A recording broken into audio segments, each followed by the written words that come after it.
My first question is related to privatization. Earlier this month, Department of Transportation Secretary Jaime Bautista revealed that you have plans to privatize the operations of NAIA. And as we all know, privatizing government assets has been a very contentious issue in our country. For example, the predecessor of your father, former President Corazon Aquino, has been lambasted for privatizing a lot of government assets. We have no plans to privatize anything. Okay. There's no plan to privatize anything.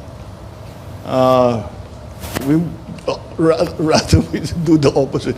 No, when Secretary J.B. Bautista was talking about that, I think maybe he misspoke or he was misinterpreted. But you cannot privatize an airport to begin with.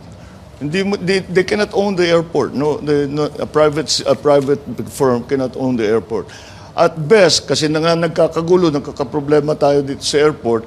At again, in New York, meron kaming nakilala, the group that runs Gatwick Airport, they run London Airport, they run several big airports, that we're asking them, what can they do? Can they come in and help us so that we can increase the traffic through the Manila airport? And they said they could. And so they are coming, they were here last week and to look at the operations of the airport, and especially since we had that problem in New Year's Day and this recent outage with the UPS. So at most, we will have a management contract. Come in and manage the airport. And they say that without changing anything, without changing, without new equipment, without building a new runway, that they can increase the traffic from what is presently, they refer to as 35 movements per hour to up to 45 movements per hour without changing anything. So we want that. And those skills can only be had from this group. And well, no, there are several groups, but they can be had from the private sector group who have huge experience in running ports and running airports. Mr. President, my second question is about foreign policy. You have been very clear and emphatic since the start of your administration that you're going to continue the foreign policy doctrine of your predecessor, the friend to all, enemy to none foreign policy doctrine of non-alignment. My question is related to how further you're going to possibly refine or operationalize this doctrine. Does your administration see any opportunity in, for example, deepening engagement with the non-aligned movement, especially now that superpower rivalry, especially in our zone, might be intensifying sometime in the future? Well, that was very much in response to the Cold War and the slow dismantling of the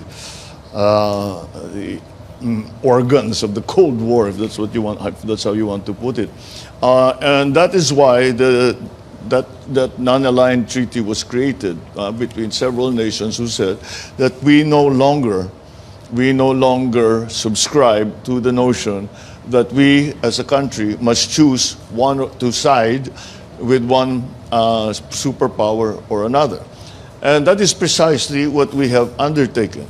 And that is exactly the position that I have taken in terms of foreign policy.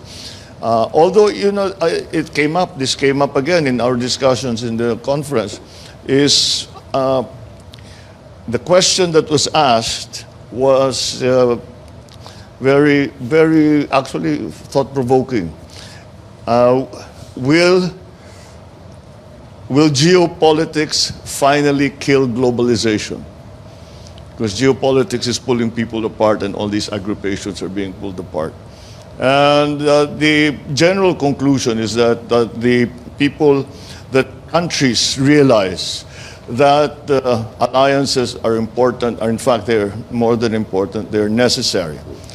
Nonetheless, these alliances do not mean that we are, again, within the sphere of influence of any great power.